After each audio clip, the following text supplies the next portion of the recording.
good afternoon, ladies and gentlemen.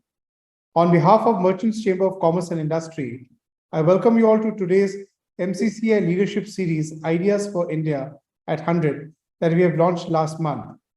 I'm delighted to invite our special guest today, Shri Rajan Navani. Thank you, Mr. Navani, for accepting our request and spending your valuable time from your extremely busy schedule. Mr. Navani is the third in the series. The earlier two editions, we had Mr. Amish Tripathi, well-known author and director of the Nehru Center in London, and of course, Shri Arun Mishra, CEO and whole-time director of Hindustan Zinc, addressing us. And before moving forward, I would like to take this opportunity to introduce Mr. Navani to everyone.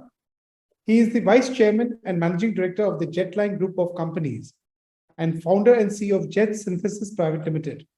He is the National Chairman of CII Council for Future Businesses and Artificial Intelligence.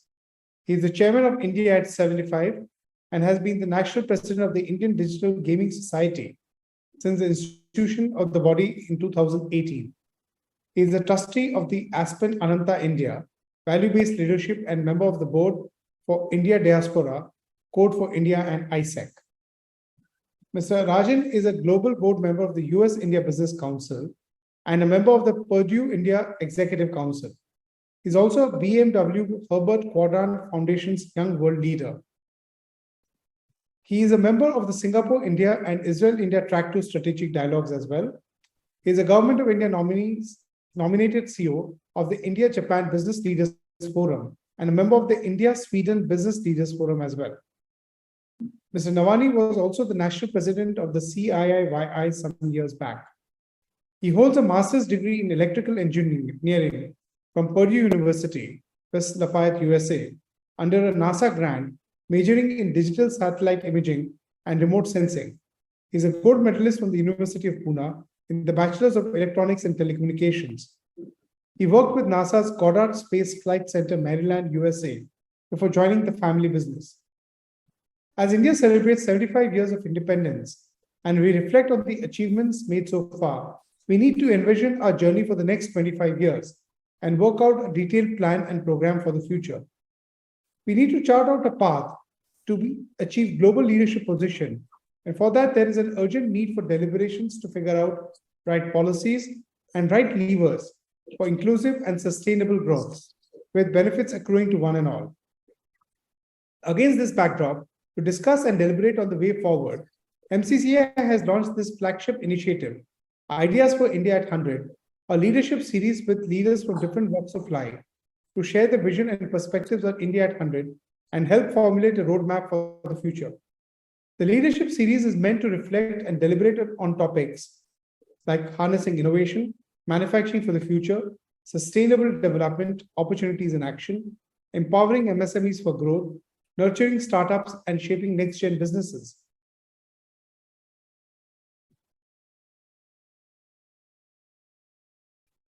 Attracting export-oriented FDI and integration into the global value chain, role of new emerging sectors in crafting the India story. Industry 5.0, where we are now, public policy in the new paradigm, leveraging G20 India presidency to further build our footprint, and many others. With these few words, I would like to invite our special guest, Sri Rajan Navani, to share his initial thoughts with us, following which we will have a conversation with him. Over to you, Mr. Navani. Thank you, Rishabh, for inviting me here, and always a pleasure to be talking about something that we all share in common is how do we build a better, stronger India in the years ahead. And it's I think all of us coming together to deliberate and discuss topics like this is always exciting, given the kind of diversity that we have in our country and the opportunity that lies ahead of us. So again, thank you for inviting me to be here with you. I'll just share a few thoughts and, kind of try and make this conversational. I know you have some of your members here, and I'd love to understand, and understand how they're thinking about some of the issues around India. Because, this is a subject that's quite passionate, I'm very passionate about, and something that I've been involved, thanks to the CII agenda back in 2008, when India was, had turned 60, and we were celebrating India at 60 in New York. And I think at that time, government of India was really talking about what we have achieved in 60 years. And the discussion then moved to, what can we achieve in the next 15? And it's interesting because, we are sitting there in actually 2007 in New York discussing India. And, Professor C.K. Prahlad, who that year was the world's #1 thinker, was invited, I remember, to give a keynote.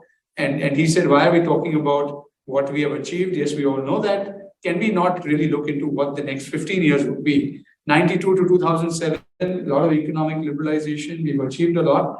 How do we then turbocharge and accelerate what we have done? And can we make the India of 2030 real in 2022? Even that would be a big achievement. And I think that set the ball rolling for a kind of a visioning and a thought process about the future of India in a very different manner. And, having been part of this journey since then, because I just stepped down as the Young Indian National Chair, Sunil Mittal was stepping out of CII as the president, KV Kamath was coming in, said young people need to envision India. And, at that point, I took over the chair of India at 75. And over the years, we set up the foundation. We have some of the, absolute stalwarts of industry as trustees, 11 trustees, by a lot of people from Bombay, many of the other, the Tata Sons chairperson, Godrej, all the large company chairpersons became a part of this discussion about, what India can be and really how do we bridge this gap between our true potential and where we really are. And I think that journey over these last 14 years, meeting every quarter, understanding what things have changed, have really shaped, I think, my thinking about, where India is today and where we can go into the future. And, Prime Minister Modi at that time, when we did speak to him in 2008, C.K. Prahlad and myself were part of that meeting. And I still remember the meeting ended with one thing that Delhi aayenge to karenge. And of course, when he came in 2014, he set the agenda for New India of 2022. So a large part of what was reflected in that, be it, India's 175 gigawatts renewable energy focus, affordable housing, digital transformation, the setting up of MyGov as a citizen participation platform for, creating change on the ground. Many, many initiatives, were aligned and taken directly from the India at 75 vision document. And of course, over these years, have had the fortune of being participating in many of the thought process agendas that have evolved, for India, both within India and globally, right? Because, Indians around the world have a view on India. And I think there's a massive opportunity to see how the diaspora that has, brought so much pride to Indian and Indianness today, whether we see it in the technology sector or we see it, as leadership of some of the largest tech trillion-dollar companies in the world, or we see that in political leadership, or we see it in the leadership around professionals, as doctors and lawyers. It's something that, India and Indianness has percolated, over the years. And I think a collective stakeholder visioning exercise on what India can be from here is something that I feel is important, not only for us, but even for India to be able to establish its position in the global context. And I think nothing can be better than everyone, sharing their dream, their vision, and then through a very nice process, aligning the energies that will be directed towards bringing about the change. And I think I always feel that if freedom could unite Indians back in the 40s, and people were willing to give up their lives to make that happen, what is it that unites India today, right? And if we really start with that fundamental question, and then really see how do we unlock that common vision of people in India, I think we can really talk about the progression then to seeing that change happening on ground. So I still remember that in many conversations that I have had, and this comes out of different deliberations, I think one thing is clear that the need for a better livelihood connects people from all walks of life in India. If you look at the underprivileged, they want a better livelihood, maybe not for themselves, at least the next generation, right? I think the ability for India to therefore change on the economic scale, continues to matter. The growth of our GDP, our economic strength is going to be a big driver of many of the things that we will need to do.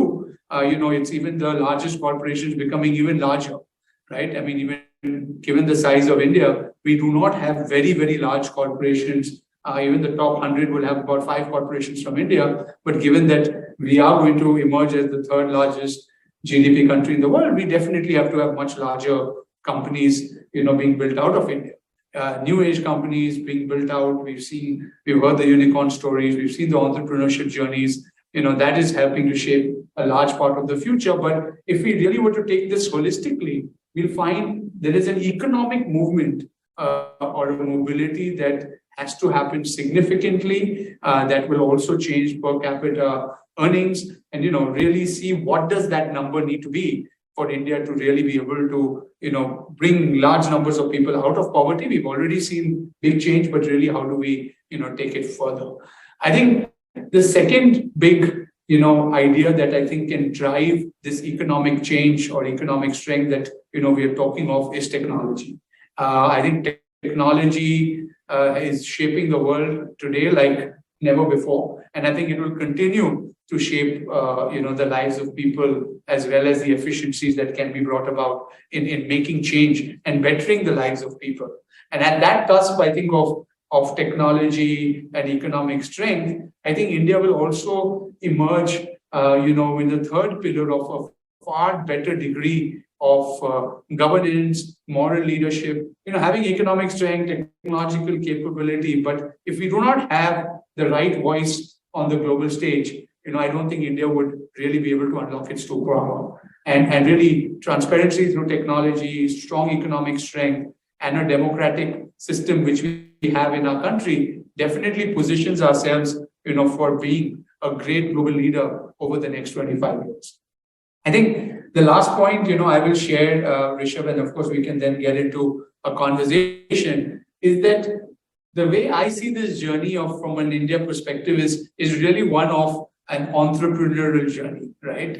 We are a country of low resources, but very high aspirations. And every entrepreneur really starts, from there. And we have to accept that the ambitions that we have, or the aspirations that our people have, many people say India lives on hope. Every time we see a better tomorrow for our countries, at a time when you see the West and others actually looking at a very different scenario, especially Europe and all, where next generation people will probably not need the kind of lives that the previous generation have led. For us, it's only going to get better from here on. So if we look at this entrepreneurial journey, I think the key aspect of that is going to drive that is innovation, right? I think we have to do things differently as we want to change the lives of hundreds of millions of people in India. And that journey is going to have tremendous amount of innovation, but also will have the non-negotiables of a country like India. We can't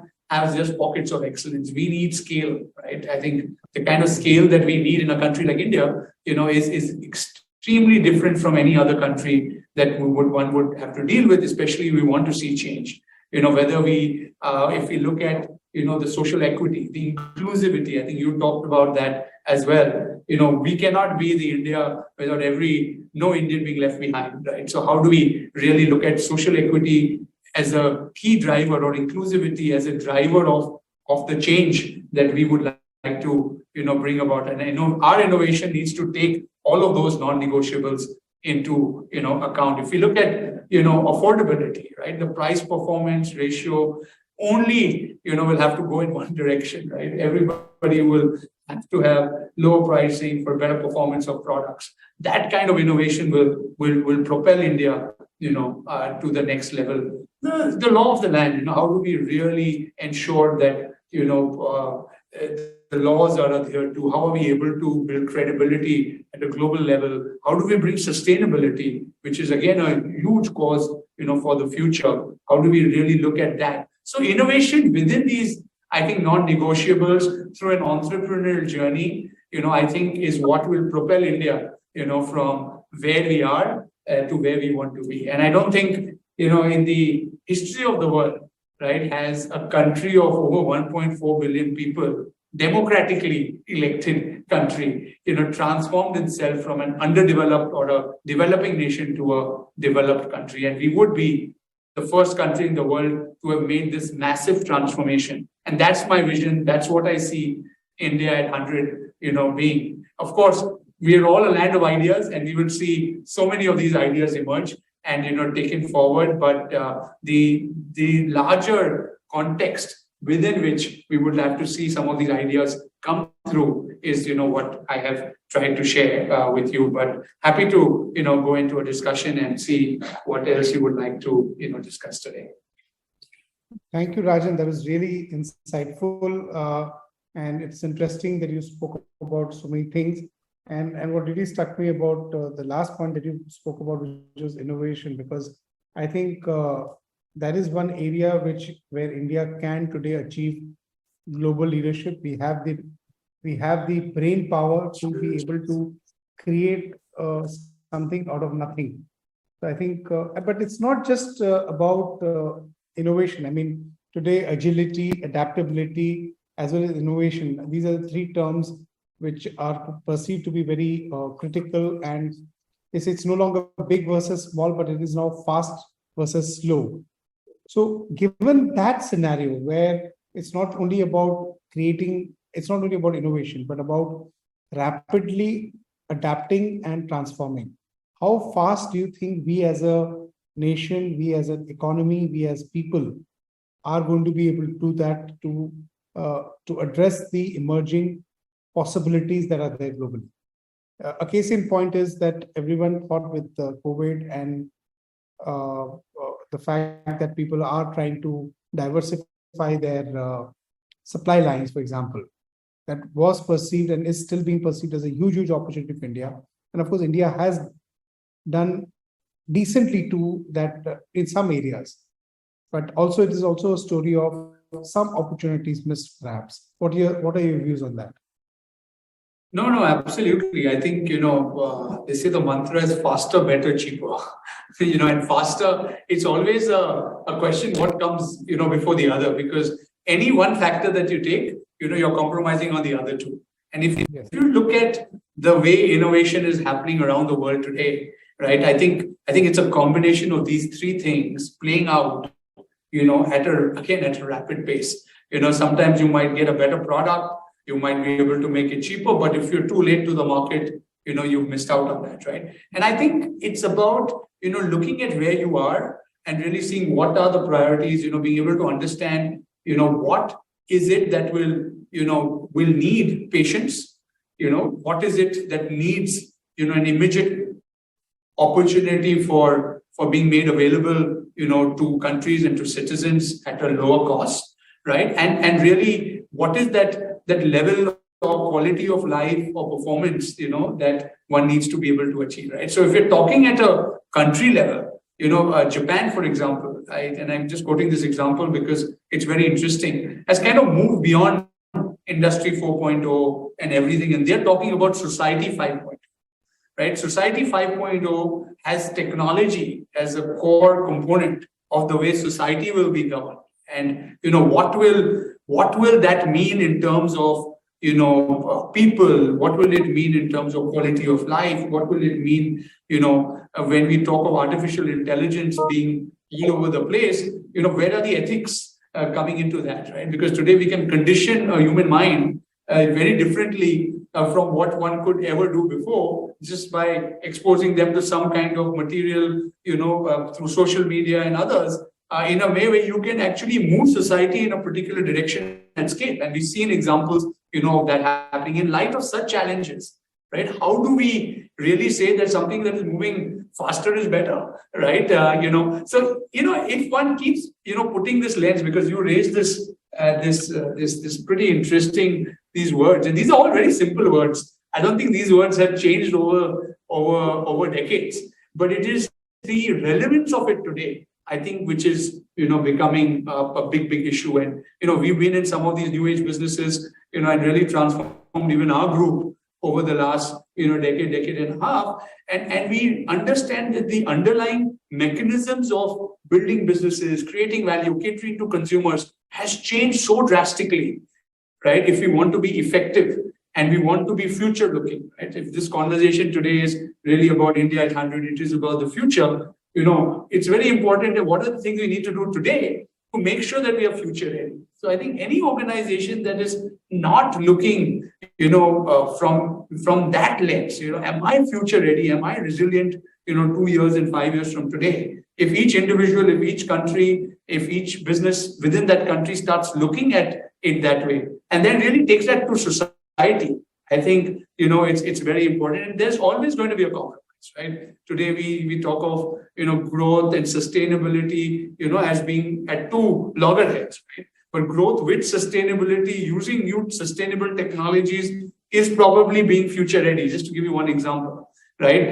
Now, how do you get that equation to really happen at a lower cost? How do you get that to happen faster? How it might definitely be better, but it will be better later. So, these are the lens, I think, with which we need to look at pretty much everything. So it's simple words, but very complex scenario planning and really balancing that out as we move forward. So very interesting times, that's all I would say, for us as well as for the world. So Rajan, you also mentioned about the fact that you've been involved with the new age technologies. But I understand that your group has been a part of the what you can call as the old business, and I'm sure you've used your ample expertise to try to transform both ends. And when we talk about inclusivity, we're not only talking about society as an inclusive society, but even when we talk about the business ecosystem, things are changing so very fast. And in India, we have this very diverse old businesses. You also have this very large MSME base, which needs to, create a journey from small to smart if they have to survive and thrive. What as a technology entrepreneur and also someone who understands old businesses, how would you recommend and what would you foresee as the journey for all these organizations, all these enterprises, whether they are the small MSMEs or we're talking about large brick and mortar businesses which are perhaps struggling in terms of how rapidly technology is changing and how certain business models, certain business ideas, certain business products become almost obsolete. What would your thoughts be on that?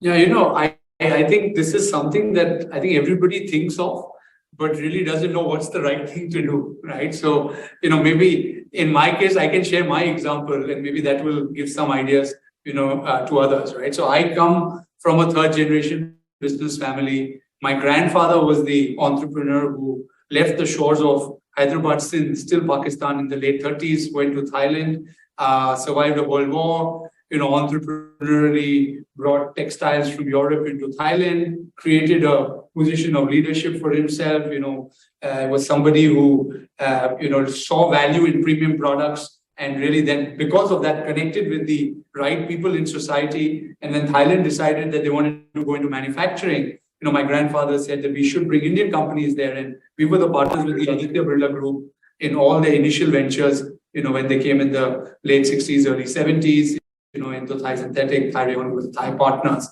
And over a period of time, then built large-scale manufacturing in countries like Thailand. And when I came into business, right, I could see that, while our businesses were growing and we had an India presence, I as you mentioned, I had the opportunity to come study in India, understand the power of what India is, but at the same time also, understand the limitations and challenges because we set up manufacturing operations in India as well. But, growing those businesses, like what you said, MSMEs and others, or smaller enterprises in India becoming large was a challenge, right? Especially when it came to manufacturing through those years, just because of the way, India was, right? India was changing, but it was taking time. And I saw that as our businesses in Asia grew, the opportunity from India, while it did stay with, of course, getting into larger scale manufacturing, but the fact that we had a young population, the fact that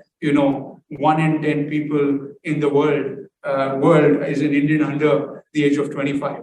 Not only an Indian under the age of 25. My thought process went that how do I really engage with audiences of that level so that our capital allocation strategy won't be, buying a piece of land, putting up a factory, putting the best machinery, and then using a very strong marketing team to sell a product that probably the consumers have already moved away from, which I realized would be a very inefficient way of growing businesses, especially if you wanted to grow businesses, at scale. And I think that's where what I was, when I got the opportunity to lead the group, I actually just separated our whole business completely from our new age business. So while we started with investments and other things to understand the space better, we realized that we will build operational businesses of significant scale in digital, in areas that will, impact or be able to tap into a relationship with the next generation or with the Gen Zs. And, that's how, we built Jet Synthesis, which is, the most innovative company in our group that I personally give leadership to, where, we've been able to say, how do we play a role in the daily digital life, right, of people in India? And when we started looking at Gen Zs, we found the best place to engage with them is in, areas where they're spending time. So gaming and new age entertainment, wellness, today in how to, lead fitter and better lives, etc. So around these ecosystems of gaming, esports, music, video entertainment, wellness, livelihoods, right? Because if you can cater to the health and the income of people, you can really play a meaningful role in their lives, right? So right from the entertainment-led kind of engagement to building trust and then being able to make a meaningful difference in the physical life, which happens through a lot of, say, mindfulness or other products that we have. We said we will build this ecosystem and then drive value to our consumers in that manner. And what we did is we did not try and innovate within the ecosystems of what we had in our old traditional businesses. So most larger businesses I see try and innovate, right? And we were talking about some of that earlier. We actually took a conscious call that these will be two very separate ways in which we will operate, because the command and control system historically that I inherited, from old age businesses just does not apply when you're looking at people who are going to make brilliant world-class products. And the way you incentivize people, the way you structure it, what you're investing in are so different intangibles, right, compared to what you would do there, right? You have a fallback on a piece of land in your business or in the building, but here, it's creating value for the future. It's how people perceive your leadership position. And of course, we were able to build India's largest esports company, and we could demonstrate, even within our group, that how this new age led change, can actually build a very different value proposition operationally, over the long term. And the other big opportunity here is the ability to go global, right? So today, even though we created a platform out of India, we have probably one of UK's #1 platforms on matching job seekers to, employers, in an AI intuitive-led platform, which is one of UK's leading platforms today, and we could create that leadership in a matter of 4 or 5 years because it was digital without having the need to go and, establish, very large presence in those markets. So what I'm trying to say is that the ability to go global, and we've got operations in Japan, US, UK, Singapore, Asia. So we've really been able to, grow at a scale which is different. We are able to cater to upcoming generations. And what we find is Gen Zs and their behavior is so different from, the way the traditional behavior of consumers has been. And that rapidly changing, mechanism is enabled us today to also look at the metaverse, and things like that. And we are now really looking at, as I was talking earlier, what will life 5 years or 10 years from today be, where you will control not only your real life, but also your avatar. And both those experiences will be you. So Rishabh will not just be an experience of what you're experiencing here, but a whole world of change. It's like pretty much like what happened with mobile and internet. We believe Web3 will transform the world at large, and it will be led by the next generation, right? Even when we saw mobile consumption, the older generation played catch up. Internet was the same thing. We see a lot of Web3 now leading the future change. So, I think, how do you build a business that is, embedded in the future and, rather than the present, and deriving value out of that future while continuing to deliver on what exists today? I think that shift in mindset, right, both in terms of people, in a group, in culture, was very important for us to do. And the best country to do that was India. So I actually, raised my kids in India and made sure that they had the same privilege which I had of having an India-based strong education before going, abroad. And in that process, also looked at, building a business out of India, which I think will, strengthen the value proposition of India. It's our human talent, as we've discussed before, the ability for India to take products to the world rather than just being, a service provider to the world. So I am very confident that over the next 25 years, the journey, like when we go back 15, go back to say 2007, an aspirational India, to what we today are, a self-confidence, Atmanirbhar India, that we believe in the confidence that we have, will only become, a future leader India, or where India will provide leadership and direction to the rest of the world through the products and platforms that we create here. So I think that journey is what also we are trying to map, as a business group. But as you rightly said, I think there is a big need for large corporates to engage with the startup ecosystem, and we're seeing that to happen,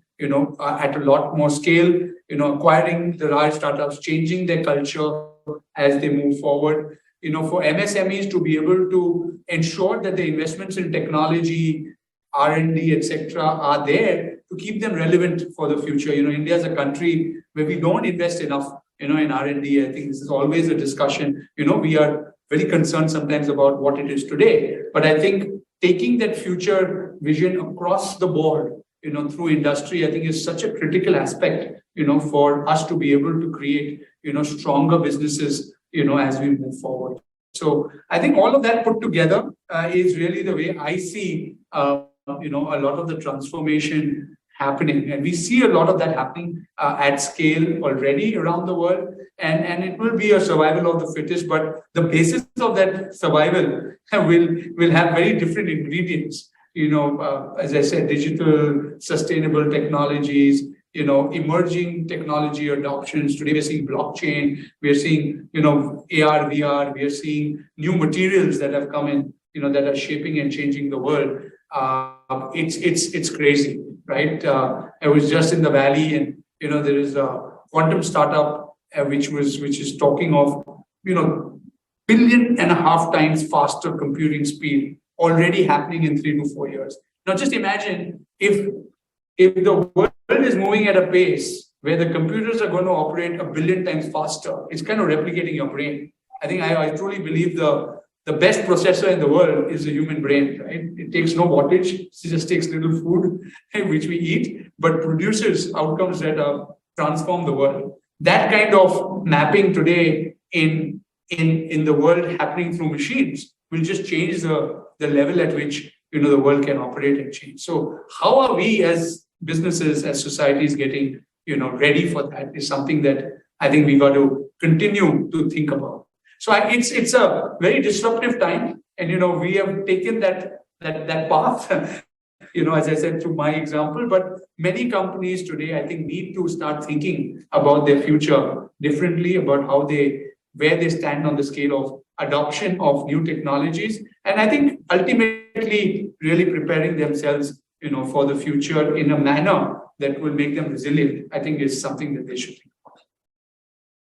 Well, that's bang on. I think you're right. But there's another concern for the future of lag, which I want to share, which is a lot of people feel that with rapidly changing technology, most of the growth using technology that we've been having is what they call jobless growth. While India, if we talk about inclusive growth as a society, if you have to reap the demographic dividend, there is also this huge need to create a huge number of quality jobs, jobs which will do justice to the skill set that the younger generation is bringing in. Where do you think we are headed in that direction? How should the economy, how should the government, how should the private sector prioritize this? And which are the sectors you feel which will thrive and ensure that both, whether it's old or the new economy, where are we going to get these jobs for this huge young population which is raring to go, which is really eager to prove themselves? I mean, gig economy. Absolutely. Because the gig economy or startups, I mean, we know how many startups, how many actually succeed. And while that's not to dampen anybody's entrepreneurial spirit, but we will also have to create quality jobs for this ever-growing population. No, you're absolutely right. And I think, even in my opening comment, I said, I think the need for a better livelihood is ingrained as an aspiration in every person, and if not for themselves, at least for the next generation. And the best way to make that happen is to equip yourself with the skill that is relevant to get you a job and a livelihood, right? So I think that understanding is very, very clear. And to do it for a 700 million working population in a country of size and scale like India, inclusively with women and many, many others becoming a part of that economy is definitely a daunting and challenging task. But, I think there is a fundamental way, right? I think where this shift can happen at society. One is, I think, education at a base level, right? I think when we talk of universal access to a quality education that positions every person, at a particular level, is so critical, in this space. So really a deep focus, which I think we see government also putting in, but private sector, foundations, others, all really coming together, right, in a massive way to give a thrust to quality education. I think is one big foundation building block, right? Building skills, so actually one of the largest outcomes of the India at 75 initiative of CII was the formation of the National Skill Development Corporation, right? And when NSDC got formed, Rishabh, the good part was there was an alignment, right? It's a sectoral approach. You have different sectors gone right to the ground level, in which region, in which collectorate, in which district, in which gram panchayat, what jobs, what are the skills needed, right? Is something that can be identified, right? And I think manufacturing, like what you rightly said from the old age, for us to grow manufacturing to be at 25% of our GDP from where it is today at about under 15%, is a big opportunity for us to be able to create jobs, right? The Make in India, the PLI schemes that we have are all now getting people to invest further, right, into manufacturing in India, defense and new areas that are opening up, right, are great opportunities where we see, certain skill sets being developed and shaped in order to be able to drive, outcomes.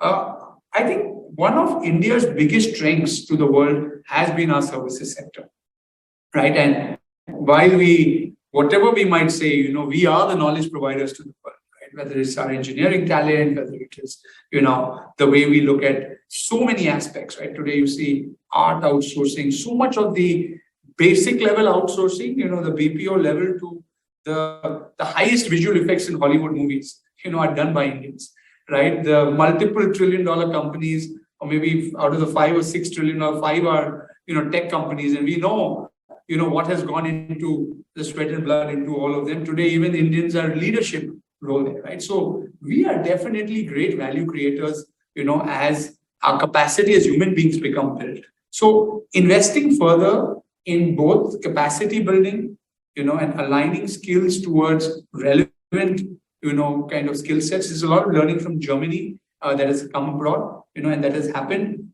is going to be a critical driver. I think what is key is how do we bring, multiple stakeholders together, right? So what you said, so we have government, of course, doing its bit. It kind of aligns even with, I would say, political approach, right? Every politician wants to create better jobs and more jobs in their own constituency to get elected, right? Today, when you and I look at ourselves as industry and, in new age, and we saw in the pandemic, getting an engineer today is like a revelation, right? I mean, engineers are sitting with 3 job offers at one time, right? How do we skill, train, and get better people to work for us? So even our interests as companies are like, right? I mean, on one side we say, there are jobs without people, and then there are people without jobs. I mean, it's a dichotomy, right? In the way we are. So how do we find a mechanism to match that, right? The right people to the right jobs, the jobs to the right people, and technology will play a role. Now, how do we be able to do that at scale, right? What we were talking earlier is, I think, very, very critical. You look at, the entire stakeholder group around, the philanthropy, and if you see giving and you see the NGO sector, right? Capacity building, building skills, building livelihoods is a very strong theme, across. We see the United Nations, we deeply engage with philanthropists, around the world who want to make their village, the dream village, right? In India. They are willing to commit capital. You need the plumbers and the masons and all in that village. You need the opportunities in that village, right? So how do we really look at, the concept of building urban livelihoods in rural centers, right? How do we really get that mix right, through philanthropy, through government spends, through all of that. And I think finally, my big hope, on new age jobs and skills is, while technology is creating new types of jobs, right? Today, I cannot imagine any company without a chief digital officer. Most companies don't even have that.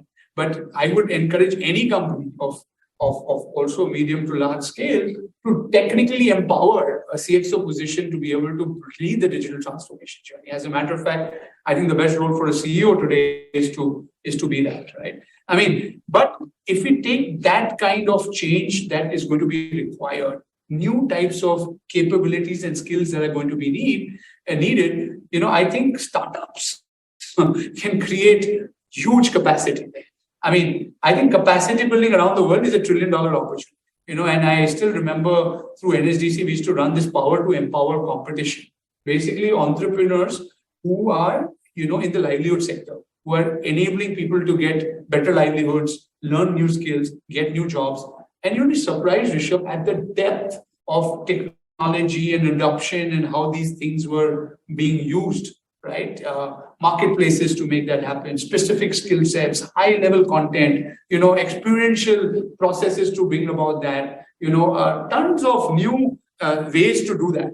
Right? And I think the energy of people today, I was at a convocation recently and, graduating students, and I just asked a question. I said, how many of you want to, be job creators, or how many of you want to be job seekers? What do you think the answer was? There was more than 50% of the people, 60% who put up, we want to be creators.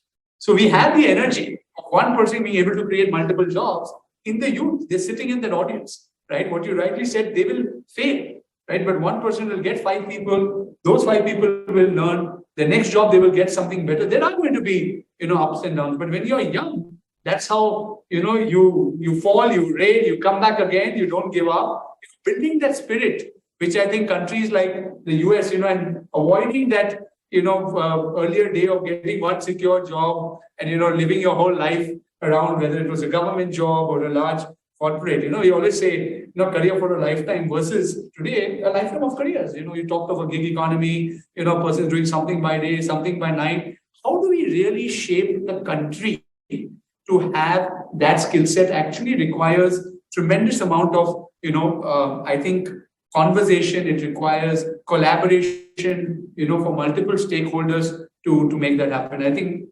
industry bodies like yours, CII, so many others have a role to play, I think, to bring multiple stakeholders together to drive this. And I think building skills, building livelihoods, and therefore enabling those jobs to get created, is a perfect focus for us, as a country. And I think a very important deliverable for us, in our journey to India at 100. So, as I said, lots of ideas and lots of things, but we have to get down and get these things done. I think that's the key. Thanks a lot. I mean, that was really good. I'll sign off with one last question, especially because you're involved, about the Indian gaming ecosystem. I mean, it has been said on multiple forums that is the one big think that India could be global leaders in? What is your vision, or what is your experience, or what is your view on the gaming ecosystem? How the Indian gaming ecosystem is different from the rest of the world, and how do we integrate into the global ecosystem? Because this seems to be one of the most potent opportunities unfolding. And how does India, since you're intimately involved in this segment, how do you think India could benefit from this entire play? No, I think it's a very interesting question, and I'll tell you, when we started, investing, building businesses in this space, nearly a decade ago, there was no, we were just basing ourselves on a hypothesis, right, in an evolving global industry. So if you look at the video game industry, right, it's been there since the 70s, right? India never caught up because you always needed, a PlayStation, you needed a device, Atari device, you needed a PC, you needed a device through which you could play games, right? And that investment was always very high, a console or something like that. It's only when, the smartphone became the medium for gaming that a large part of this changed, right? And I think that's the big driver of change when it comes to India, and how India will continue to shape, the world in that space. What we've seen, Rishabh, in recent past is that, the growth of the Indian gaming industry has been driven primarily by the large-scale adoption of smartphone users, entering the casual gaming industry. Like, we were adding nearly 5-6 million, consumers every month, new gamers coming in. And the pandemic, when people were sitting at home, has just completely catapulted this industry to a different level, right? Like, we also, across all our products, saw 40% greater engagement, monetization, scale, everything, all the parameters that you see in digital products and services that need to grow, started to grow.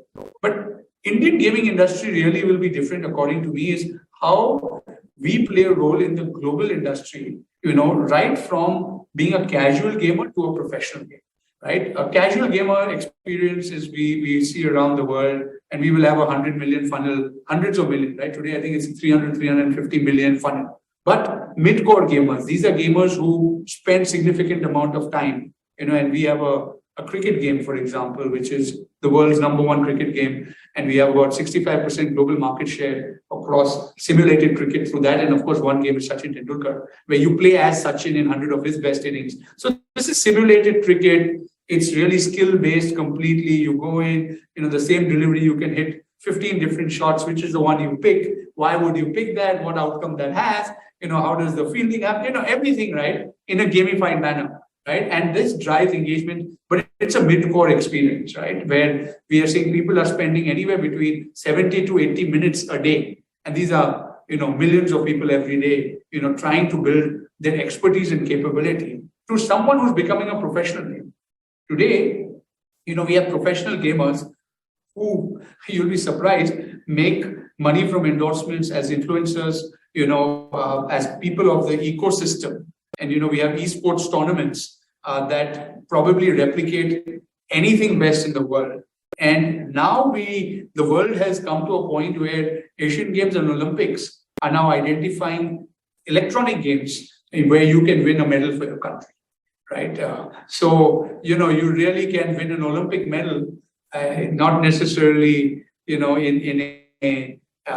one of the sports that we've traditionally tried to win, but games that become the sport, right, can be places where you can win a medal. So Asian Games already had, this participation, and one Indian actually won a bronze, medal. These are games that are happening in parallel, but they're all going to become official medal sports. The Olympics is going to make it. So imagine really taking gaming where people are going to train, practice to go and win an Olympic medal and bring pride to your country. Right? Now, look at the funnel from casual to, professional. And we run India's largest esports company as well. So because all of these were seeds we blew, we invested in way back 7, 8, 10 years ago, because we knew we could see this, happening. So in a way, I think it's a very exciting time. And India, just because of that, as I told you, that 600 million or 550 million under the age of 25, as being, more, I would say, savvy with gaming, because, gaming is obviously a digital native kind of a thing. And like any other sport, the younger you are, the more adaptable you are, and in esport, you really have to be physically fit to make that change happen, because it's hand-eye coordination, mental strategy. There's a lot that's involved, right? Any other sport to really become the best. So where I see India being different is the ability for us to really go and position ourselves in this kind of an ecosystem, globally. Of course, when we talk of online gaming today, there are different types of gaming. There is a fantasy sport, there is real money gaming. So gaming is, also as a sector evolving differently. But this is what I talk to you about, the casual to professional, and that's the area where we are involved, is a $180 billion global industry, growing at nearly 20-30%. And India is barely at $1 billion, $1.5 billion of that. So our catch-up potential is massive, right, over the years. So I think, again, very exciting times, and we are fortunate to be sitting in the middle of this rise and this wave as this sector is emerging. But definitely one where I always go back and say, I think gaming, competing is human nature, and gamification therefore will come into every aspect of any industry. We're seeing that already happening a lot in education, in healthcare, and it will come across everywhere. When we can get people to get better at what they do, just through an incentivization process. And if we look at gaming and gamification in that manner, I think we will be able to go up the ladder in pretty much everything that we do. So I have a little more holistic view on gaming as well, which goes beyond just the industry. So those are my few comments on that. Thank you, Rajan. That is really very interesting and insightful in terms of, you gave us an insight which makes us look at the gaming industry in a very different light in the very first place. A lot has been spoken about it, but thank you very much. And I think we already overshot our time, but if you don't mind, there are a couple of questions on the chat. If you could take them, Rajan. Yeah, that's fine. That's fine. A few minutes. Yeah. So there is a question from Mr. Arnab Biswas, which says the RBI and government policies are restricting Indian nationals from cryptocurrency trading, contrary to planning for introduction of digital currency in India. Why such discrimination? No, I think what has happened, particularly with crypto, is the way crypto has developed and shaped over these years, has not really been in any kind of a regulated manner, right? So something that you cannot regulate or you cannot control or even understand, right? It always becomes difficult. And crypto has been used for many nefarious activities and wrong means over the period, right? So I think from a government perspective, I think there's tremendous acceptance of the technology, blockchain as a technology, creating, distributed ledgers, and all of that is a very, very powerful ability for us to create a digital currency. But the value creation out of a token, which may not have the backing of anything significant, is what I think worries regulators around the world. So your digital currency is still a representation of your currency, which is backed by reserves and backed by a economy and a society. Whereas cryptocurrencies sometimes have been created in jurisdictions that people don't know. They're created in manners where they're very superly speculative. So I think that's where it is. My bet is that over the next few years, we'll have a far better global understanding of how crypto or blockchain-based, kind of currencies will work in association with many other currencies. So that change, I think, is around the corner, and we just have to wait it out till we see that. And the second question, I think you already touched it, but I'll just read it out. Could you throw light on the future of manufacturing sector and the impact of Make in India initiatives? This is from Manish Kulkarni. Yeah, no, I think as I mentioned earlier, I think I see a tremendous future there.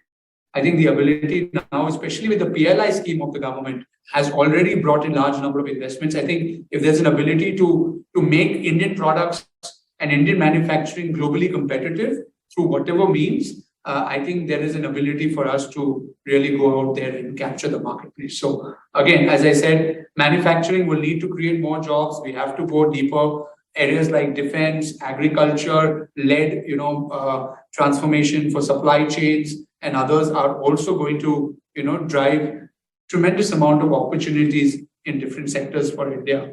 And I think it's about us being able to get multiple things right, because this manufacturing actually goes down to district level, collector level, gram panchayat level policy making. And sometimes, in that clutter, we are not able to excel. But I think if we put a holistic plan around it, we'll see a lot of that, shaping up. So I'm optimistic about how we can, see these initiatives play out.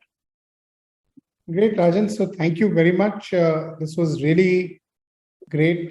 We have already crossed the time we had. So thank you for all your time and all the insights that you've shared.